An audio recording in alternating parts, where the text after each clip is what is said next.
Play. Hello sir, good morning, good afternoon. I am Joseph Pabian from BIT Auto. Now we have here a diesel engine. Here in diesel engine we have a injector pump,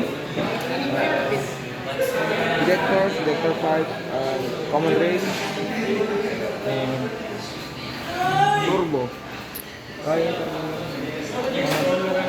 We have a filter here. This have a high compression ratio